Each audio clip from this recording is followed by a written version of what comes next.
messieurs, bonjour, je suis Patrick Donte. J'ai une question, en fait, comme l'a indiqué le monsieur tout à l'heure, je pense qu'on ferait mieux de porter ce débat sur des questions qui nous concernent tous. La première chose, c'est peut-être une réflexion sur ce mouvement des Gilets jaunes, et à savoir que pour ce gouvernement, comme pour nous, on devrait en retenir le fait qu'on est face à l'impuissance populaire.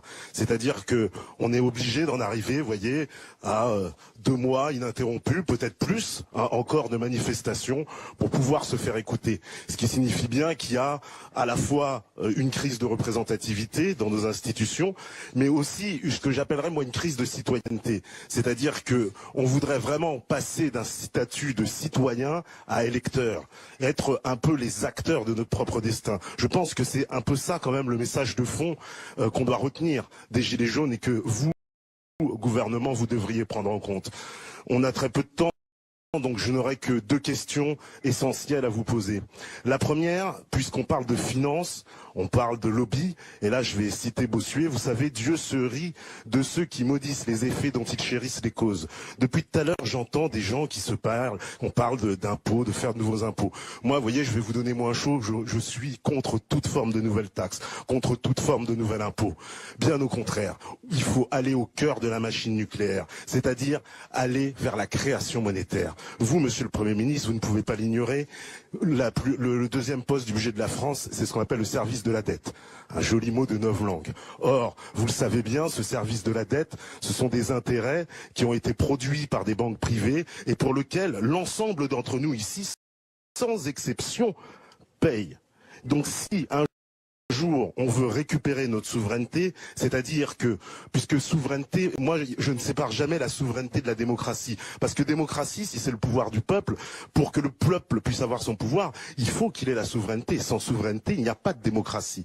Donc la question essentielle, c'est de revenir à cette souveraineté. Et pour en revenir, évidemment, cela passe par l'abrogation de la loi de 1973, par l'abrogation de l'article 104 du traité de Maastricht, ou de l'article 123 du traité de Lisbonne, qui, vous le savez bien, nous empêche la Banque de France d'avoir son propre financement. Ce qui serait la solution pour, vous voyez, tous ces financements que tout le monde demande pour des EHPAD, pour le service public, etc.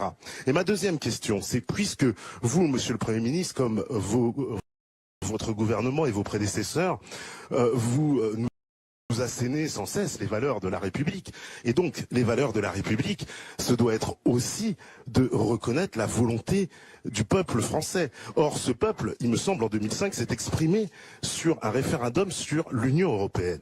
L'Union européenne est un sujet fondamental. Aujourd'hui, toutes les lois sont des transcriptions européennes quasiment, à peu de choses près. Vous savez bien que nous sommes unis par des traités qui nous empêchent, puisqu'on a délégué des souverainetés au fur et à mesure à Bruxelles, et donc on est dans une impuissance aussi de ce côté-là. Donc pour que la démocratie soit réellement, et qu'elle soit réelle, monsieur le Premier ministre, faites un référendum sur l'appartenance à l'Union européenne, et qu'il y ait, évidemment, moi je dis vive le Frexit, mais juste pour dire, faites un référendum sur l'Union européenne, et la décision qui sera celle du peuple français, au moins elle portera consensus et on en finira avec les débats. Puisque tout à l'heure on nous a porté quel est l'avenir de la France.